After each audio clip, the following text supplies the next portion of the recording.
دنیا کے vaccine capital کے طور پر حیدرآباد کی پوزیشن کو مستحکم کرتے ہوئے بایولوجیکل ای لمیٹڈ نے جینوم ویلی میں اپنی 3 فیسلٹیز میں 1800 کروڑ سے زیادہ کی سرمایہ کاری اور 2500 سے زیادہ لوگوں کے روزگار کے مواقع پیدا کرنے کے اپنے توسیعی منصوبوں کا اعلان کیا۔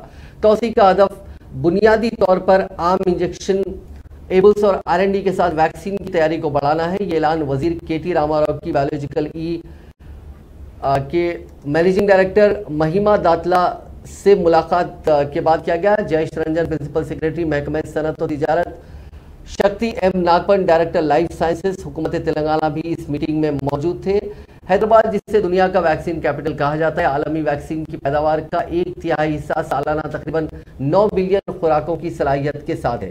بایولوجیکل ای کی جانب سے یہ سرمایہ کاری 5 بلین خوراکوں کی صلاحیت کو بڑھا کر ہر سال مجموعی صلاحیتوں کو تقریباً 14 بلین ڈوزز تک لے جائے گی اور ویکسین میں حیدرآباد کی قیادت کو مزید مستحکم کرے گی۔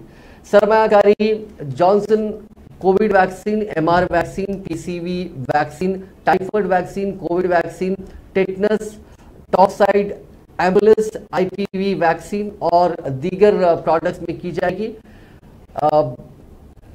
اگر مجموعی طور پر دیکھیں تو اس میں 2518 لوگوں کو روزگار ملنے کا امکان ہے۔ تمام سرگرمیاں جینوم ویلی میں واقع ہوں گی، جو کہ لائف سائنسز اور کلین مینوفیکچرنگ R&D سرگرمیوں کے لیے ہندوستان کا پہلا منظم کلسٹر ہے، جس میں knowledge parks, special economic zones اور دیگر سہولیات اور لیبس، انکیوبیشن فیسلٹیز کے ساتھ وہاں پہ بہت سی کمپنیاں کام کر رہی ہیں۔ تقریباً 15,000 پیشہ ور افراد کی 200 سائنسی افرادی قوت کے ساتھ زائد کمپنیوں کا ایک پلیس مانا جاتا ہے۔ اس اعلان پر ریاستی وزیر KT راما راؤ نے مسرت کا اظہار کیا اور کہا کہ اس سے حیدرآباد کے ویکسین کیپٹل کے طور پر شناخت کو اور تقویت ملے گی، ساتھ ہی اس سے ہزاروں روزگار پیدا ہوں گے۔